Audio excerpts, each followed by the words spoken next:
Justiça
Sempre, sempre o nosso Deus é bom, a misericórdia dele dura para sempre e ele é aquele que em todo tempo nos oferece a sua boa, agradável e perfeita vontade. Estamos vivendo dias difíceis, dias de crise pessoal, dias de crise conjugal, familiar, social, econômica, financeira, de incertezas quanto à própria vida. E tudo isto, se você e eu deixarmos ser conduzidos por este caos, por esta pressão de todas as incertezas, de tudo que nos cerca neste momento, sem dúvida alguma, nós iremos, com certeza, viver dias difíceis, mais do que já estamos vivendo. Porém, as Escrituras Sagradas estabelecem alguns princípios fundamentais para que você e eu, diante de situações e circunstâncias como esta que estamos vivendo neste momento, na nossa nação e em toda a terra, nós possamos desfrutar daquilo que o nosso Pai Celestial tem para nós, que é a paz que excede todo entendimento e guarda os nossos corações e os nossos sentimentos em Cristo Jesus. Por isso temos compartilhado já há alguns domingos a primeira epístola do apóstolo Pedro, a primeira carta, que ele se dirige, como eu já disse aqui, aos cristãos que estão dispersos por toda a região da Ásia Menor e, obviamente, esta carta inspirada pelo Espírito Santo, apesar de ter sido escrita por um homem, ela foi inspirada pelo Espírito Santo. E é por isso que cumpre-se, não só nesta carta, mas em toda a Escritura Sagrada, aquilo que a própria palavra nos diz, que a inspiração e a verdade que vem dos céus, do nosso Pai Celestial, ela se estende, ela vai muito além do tempo ou em relação específica às pessoas às quais ou a qual foi dirigida, ou as cartas foram dirigidas. Por quê? Porque a palavra de Deus é a mesma ontem, hoje e o será para sempre. Céus e terra passarão, mas a palavra do Senhor permanecerá para sempre. Então, em 1 de Pedro, no capítulo número 4, depois de termos já estudado aqui nos domingos anteriores e como hoje também pela manhã, nós vimos claramente que é uma carta de motivação, uma carta onde o apóstolo Pedro diz, olha, vocês estão desamparados, vocês são forasteiros, vocês são peregrinos, vocês não têm casa, vocês não têm terra, vocês não têm nação, vocês não fazem parte mais de uma nação, mas vocês fazem parte da nação maior, da principal, da mais excelente nação, um povo exclusivo de Deus, a nação santa, a nação real, aqueles que servem ao Rei dos Reis, ao Senhor dos Senhores. Vocês, diz o apóstolo Pedro, estão passando nesta terra, mas há um lugar especial preparado, há uma nação, há todo um local que foi preparado, estabelecido por Cristo Jesus, para que nós vivamos com Ele, para a glória dEle. E esta carta então nos mostra, desde a libertação, como já vimos aqui, da nossa morte e ressurreição com Cristo, neste domingo de celebração da Páscoa, é sempre importante reforçarmos isto. Lembre-se, Cristo não morreu só naquela cruz, Ele nos incluiu no seu corpo, Ele nos fez morrer para o pecado, Ele nos libertou do pecado, Ele morreu a nossa morte, mas também levou-nos a morrer, a morte que você e eu deveríamos pagar, porque a Bíblia diz, a alma que pecar, essa morrerá. Então, na cruz, em Cristo Jesus, nós pagamos a nossa dívida para com Deus quando morremos com Ele naquela cruz, mas também nós somos ressuscitados juntamente com Ele, e por causa da ressurreição de Jesus Cristo, nós fomos agora aceitos como filhos de Deus, e nós podemos estar diante do nosso Pai agora, sermos aceitos, porque quando Deus nos olha, Ele não vê a você e a mim como pecadores iníquos, Ele nos vê como aqueles pecadores que foram resgatados lavados e remidos pelo sangue do Cordeiro, justificados, e por isso podemos nos achegar diante dele, diz a Bíblia, porque o véu foi rasgado de alto a baixo. Aquilo que nos separava de Deus na carne de Cristo, ele pagou o preço, ele abriu, ele rasgou o véu para que você e eu tivéssemos acesso direto ao Pai, através da pessoa dele, para sermos ajudados em tempo oportuno, no tempo das nossas fraquezas, das nossas crises, inseguranças, incertezas, como nesse tempo que estamos vivendo. Há esperança. Basta que você e eu estejamos firmados nele. É o que o apóstolo Pedro vai dizer, olha, ainda que vocês estejam sendo perseguidos, dispersos, ainda que vocês não tenham um lar, não tenham uma nação, vocês são um povo especial, povo exclusivo de Deus. Vocês precisam se firmar nas promessas deles, nas bênçãos que vêm por herança. Enfim, são riquíssimas as revelações que o apóstolo Pedro traz para você e para mim nesta carta. E então, no capítulo número 4, a partir do versículo 12, ele diz, amados, não se surpreenda com o fogo que surge entre vocês para os provar, como se algo estranho lhes estivesse acontecendo. Contextualmente, isso aqui está perfeito, não é verdade? Algo estranho como esse Covid-19, essa coisa invisível que ninguém sabe como é que faz, essa loucura toda. Algo estranho está acontecendo. Ele diz, vocês não fiquem assim não.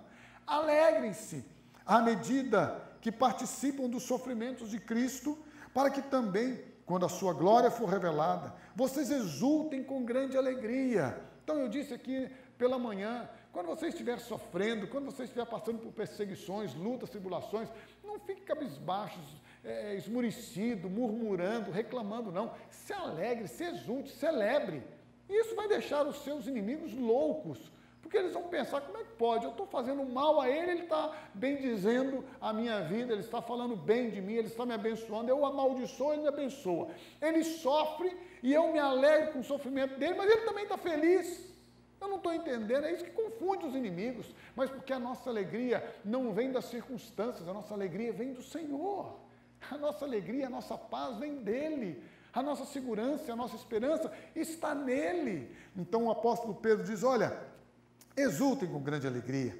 Se vocês são insultados por causa do nome de Cristo, felizes são vocês, pois o Espírito da glória, o Espírito de Deus repousa sobre vocês. Se algum de vocês sofre, que não seja como assassino, como ladrão, como criminoso, ou como quem se intromete em negócios alheios. Aliás, vai aqui um alerta importante, né? Se você quer viver dias felizes, diz o apóstolo Pedro, nos ensinando, aparte-se do mal, viva de maneira sóbria, não fique entrando em negócio alheio, não fique dando sua opinião aonde você não foi requerido, não. Fique quietinho, seja pronto para ouvir, muito tardio para falar e mais ainda para irar. Este é o princípio para você viver bem. Não se intrometa na vida dos outros, não. Cuide da sua, que já não está fácil, né? Cuidar da própria vida. Contudo, se sofre como cristão, não se envergonhe, mas glorifique a Deus por meio desse nome, pois chegou a hora de começar o julgamento pela casa de Deus. Então, deixa eu dar uma notícia para você. Nestas circunstâncias que estamos vivendo agora, é bem provável que Deus esteja estabelecendo alguns momentos e alguns critérios de juízo sobre a casa que é dele. Muita gente vai ter que se acertar com Deus agora, principalmente nós, os líderes. Os líderes são os maiores responsáveis, porque a Bíblia diz que muitas vezes o povo é destruído porque lhe falta o conhecimento, porque nós, os líderes, os sacerdotes, enganamos o povo, não trazemos a eles o conhecimento necessário para que eles se firmem na palavra de Deus. Então agora talvez seja um tempo interessante e razoável para que o juízo de Deus seja estabelecido sobre a casa dele. Então a Bíblia diz, se ao justo é difícil ser salvo, que será então do ímpio e pecador? Por isso mesmo, aqueles que sofrem de acordo com a vontade de Deus devem confiar sua vida ao seu fiel Criador e praticar o bem. Descansa, não precisa de você ficar se justificando, relaxa, entrega para Ele, confia nele e lembre-se, sempre o mais Ele fará. E aí o apóstolo Pedro agora faz um alerta e ao mesmo tempo ele nos desafia e estabelece alguns critérios importantes para a liderança. E ele diz, portanto, apelo para os presbíteros que há entre vocês, e o faço na qualidade de presbítero como eles, e testemunha dos sofrimentos de Cristo, como alguém que participará da glória a ser revelada. Pastoreie o rebanho de Deus que está aos seus cuidados. Olhem por ele, não por obrigação, mas de livre vontade, como Deus quer. Lembre-se, ministério não é profissão, é chamado. Às vezes as pessoas perguntam, qual a sua profissão? Minha profissão não é pastor. Isso não é uma profissão. Profissão, por exemplo, é ser teólogo. Você pode ser um teólogo. Você vai lá, faz uma faculdade de teologia, recebe a graduação, você é um teólogo, você pode, inclusive, lecionar, você pode fazer palestras. Aí talvez seja uma profissão. Ministério pastoral não é profissão. Isso é um chamado. E você faz de bom agrado, você faz para Deus. Por isso que não adianta ficar reclamando das ovelhas. Se você reclama das ovelhas, lembre-se que elas pertencem a Jesus. Então não adianta ficar reclamando de ovelha. Não adianta ficar reclamando que a ovelha é ingrata. Não, às vezes você e eu também somos ingratos. Talvez não com as ovelhas, mas com o nosso Pai. E talvez o juízo de Deus esteja sobre nós. Então, a palavra de Deus é muito clara nesse sentido. Se você é pastor, se você é um líder e o faz com interesses outros, que não para servir a Deus em primeiro lugar e para cumprir o chamado que Ele te fez, talvez seja este um dos motivos para você repensar o seu ministério e o seu chamado. Não hajam como dominadores dos que lhes foram confiados, mas como exemplos para o rebanho. Você não é dono das ovelhas, você não é dono do rebanho. Você é simplesmente alguém que coopera com Cristo na edificação da igreja que Ele edifica. Nós somos pedras vivas, nós somos cooperadores, nós não somos donos de ninguém. Às vezes as pessoas ficam irritadas, porque saiu da igreja, foi para outra igreja. Uai, qual o problema? Mas ele não foi grato, não foi educado. Isso é verdade, tem gente que não tem gratidão, que não expressa. Tem gente que não tem mesmo educação, né? Nem dá um alô, tô indo, valeu, foi bom enquanto estávamos juntos, tal, obrigado aí ou não. Enfim, isso é uma questão de princípio. Mas e daí? Você é dono de alguém? Você é dono da ovelha? Ela vai para onde ela quiser, isso é problema dela com Deus. Problema meu com Deus, Deus, é fazer com que eu pregue a verdade, que eu agrade a Ele antes de agradar aos homens, e que tudo que eu fizer eu faça para a glória dEle. Faço o melhor, dou a minha vida pelas ovelhas, mas acima de tudo e sempre pensando nele. É para Ele, é para a glória dEle, e não em mim. Então a Bíblia está dizendo, olha, você não seja dominador. Mas enfim, não é essa a tônica da nossa reflexão nesta noite. Quando se manifestar o Supremo Pastor, vocês receberão a imperecível coroa da glória. Da mesma forma, jovens, sujeitem-se aos mais velhos, sejam todos humildes uns para com os outros, porque Deus se opõe aos orgulhosos, mas concede graça aos humildes. Este princípio aqui a gente precisa aprender todos os dias da nossa vida. Deus se opõe, Ele resiste ao orgulhoso. E é sutil. Orgulho é algo que às vezes cresce no nosso coração sem a gente perceber, é muito sutil. A gente acha que não, né? Já tem aquela pessoa que se diz, né? Eu me orgulho de ser humilde. Né? É meio conflitante, né? Não dá. Mas, cuidado, orgulho é sutil, às vezes a gente acha que não, mas é. Então a Bíblia está dizendo, olha, Deus resiste aos orgulhosos, hein? Ele concede graça aos humildes. E lembre-se, humilde não é quem é humilhado. Humilde é quem se humilha. Que é outra coisa que a gente também, às vezes, vive de uma forma equivocada, pensa de uma forma equivocada. Tem gente que é humilhada e, por sabedoria, por necessidade, sabe que não pode retrucar, fica quietinho ali, baixa a cabeça e tal, por dentro está fervendo, com vontade de voar no pescoço dele, esganando, bater ali e fazer tal, mas não pode, porque ele é inteligente, ele sabe se eu preciso, então vou ficar quieto. Aí o outro que vê ele sendo humilhado diz, fulano é tão humilde, né? Não. Humilde não é aquele que é humilhado. Humilde é aquele que se humilha sem precisar ser humilhado. Jesus disse assim, olha, Pedro, fica preocupado com a minha vida, não. Para trás de mim, Satanás.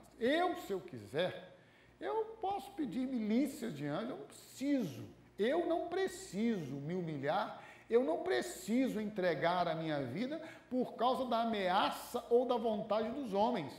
O que eu faço porque eu me humilho. Este é o princípio de Jesus. Humilhou-se a si mesmo, tornando-se servo, fazendo-se semelhante aos homens. Abriu mão da sua glória, abriu mão de ser como Deus ou de ser Deus, abriu mão. Isto é ser humilde, é se humilhar quando você não precisa ser humilhado, é se humilhar quando você não precisa, aí sim é ser humilde. E Deus resiste ao soberbo, e a soberba nem sempre está nas nossas ações, muitas vezes está no nosso coração, não manifesta, mas lembre-se que Hebreus capítulo 4 diz que Deus conhece os nossos intentos e motivações. Então não é o que você às vezes faz, muito mais é como está a motivação do seu coração. Portanto, humilhem-se debaixo da poderosa mão de Deus, para que Ele, Deus, os exalte no tempo devido. Quem vai te exaltar, se é que você será exaltado, será Deus. Porque muitas vezes você será humilhado, vai se humilhar e não verá o tempo da sua exaltação. E qual o problema? Independente disso, se alegre, se exulte e celebre, porque se você sofre como cristão, se você sofre por amor a Cristo, é isso que Pedro está dizendo, você deve exaltar, você deve celebrar, você deve se regozijar por experimentar e ter o privilégio de cumprir os sofrimentos de Cristo aqui nessa terra. Lancem sobre ele, este é o tempo de exercermos isto aqui. Lancem sobre ele toda a sua ansiedade. Ficar em casa, ficar isolado, ficar sem a companhia das pessoas que você ama.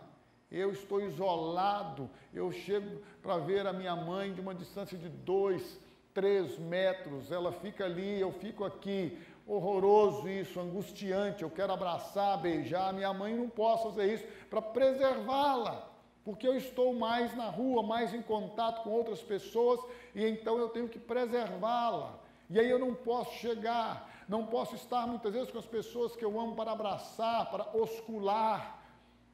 Isso tudo traz ansiedade. Ficar isolado, como eu disse, a gente fica ali, por melhor que seja, pela graça de Deus, o ambiente que estamos, mas traz ansiedade. Então a palavra de Deus está dizendo, olha, lance sobre ele toda a sua ansiedade. A ansiedade está na incerteza, está na falta de provisão muitas vezes. Agora é hora de muitas vezes nós entendermos o que o apóstolo Paulo disse, sei passar necessidade. Eu sei ter em abundância, mas sei passar necessidade. Talvez agora seja a hora dos ajustes econômicos e financeiros, administrativos dentro do seu lar. Talvez agora seja a hora de fazer os ajustes necessários para que você possa trabalhar as suas necessidades e a sua realidade. E às vezes você vai ter que se humilhar. Vai ter que se humilhar para ajustar. Vai ter que pedir arrego. E então a Bíblia está dizendo, olha, neste momento de crise, de ansiedade, lance sobre ele toda a sua ansiedade, porque ele cuida de você. Estejam alertas e vigiem. Este é o tempo, hein, gente? Este tempo do Covid-19, desse isolamento, que nós estamos vivendo aí com esta pandemia, este é o tempo. Procure meditar nas Escrituras Sagradas, leia detalhadamente, criteriosamente, a primeira epístola que o apóstolo Pedro escreve, que você vai ser muito abençoado. Estejam alertas, vigiem, diz o apóstolo Pedro. O diabo, o inimigo de vocês, anda ao redor como leão, rugindo e procurando a quem possa devorar. Lembre-se, ele anda como leão, mas ele não é o leão, é como leão. Porque quem é o leão da tribo de Judá é Jesus Cristo. Então, esta é outra armadilha de Satanás. Ele vem como leão para te amedrontar. Resista-lhe, diz o apóstolo Paulo, resistam-lhe, permanecendo firmes na fé. Aí é que a gente vai ver, como eu disse aqui pela manhã, gente, depois desse Covid-19, desse isolamento, a gente vai ver muito crente que desistiu de ser crente, que descobriu que não faz falta. Olha só, você está achando, tem muita gente reclamando, eu queria ir para a igreja, muita gente esperneando, fazendo besteira. Mas por quê? A igreja somos nós, onde estiverem 2 ou 3 reunidos, estou eu no meio deles. Se você está sozinho, tão só, peraí, abre a janela e faz uma comunhão com seu vizinho aí, ó.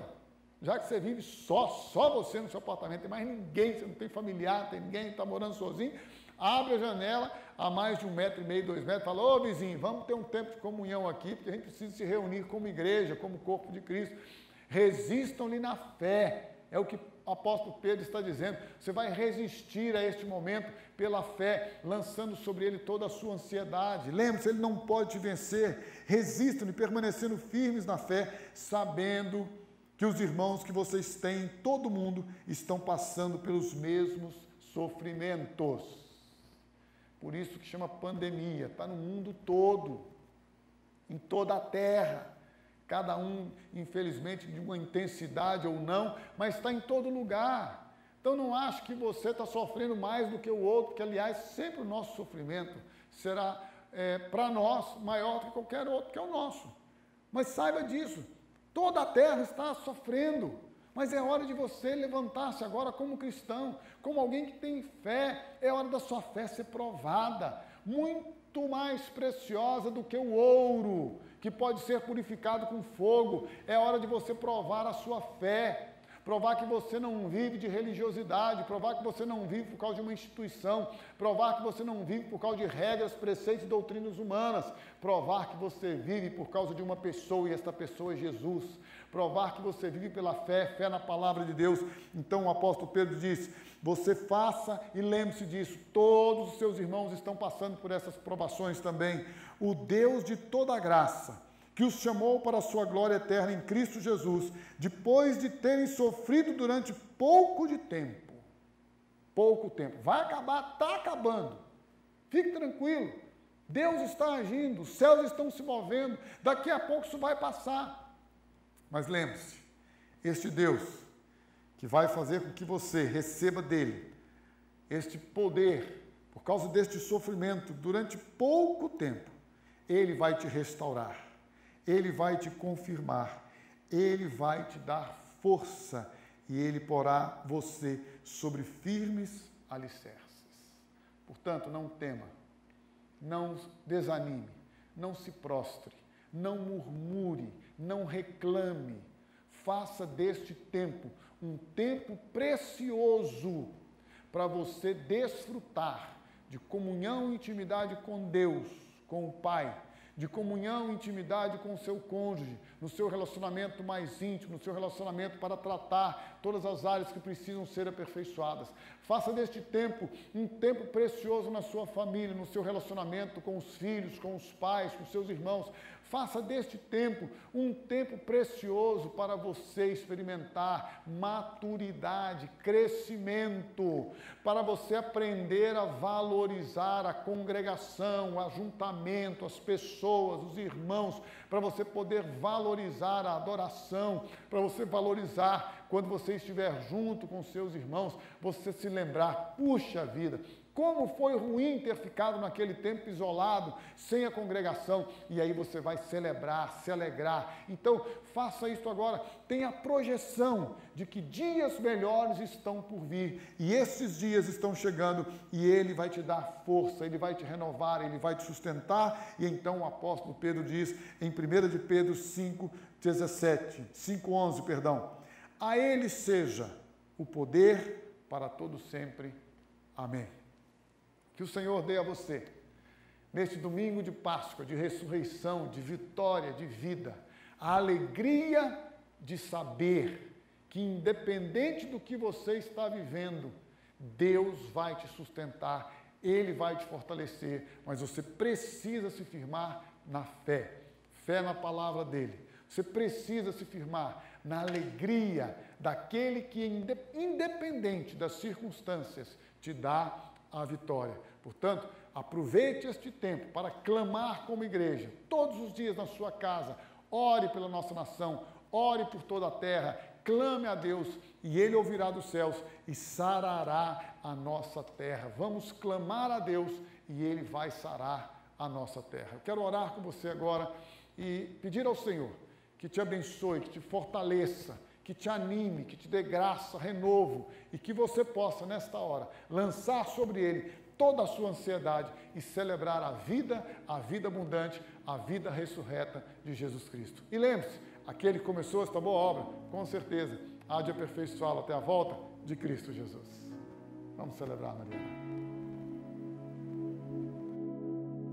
Teu amor dura para sempre. Teu amor dura para sempre. Declaramos isso, Jesus. Teu amor dura para sempre. Teu amor dura para sempre. Declaramos teu amor dura para sempre. Teu amor dura para sempre. Diga o que posso te dar, o que posso te dar, com tudo que tu és. Você me libertou e me curou. O que posso te dar, o que posso te dar, com tudo que tu és. Você me libertou e me curou. Pois eu declaro, tu és bom, todo tempo és bom. Justiça está em ti. Teu amor é pra sempre. Tu és bom, todo tempo és bom. Justiça está em ti. Teu amor é pra sempre.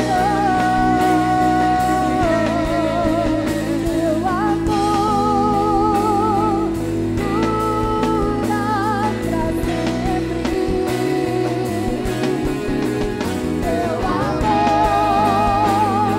dura pra sempre. Teu amor dura pra sempre. Teu amor dura pra sempre.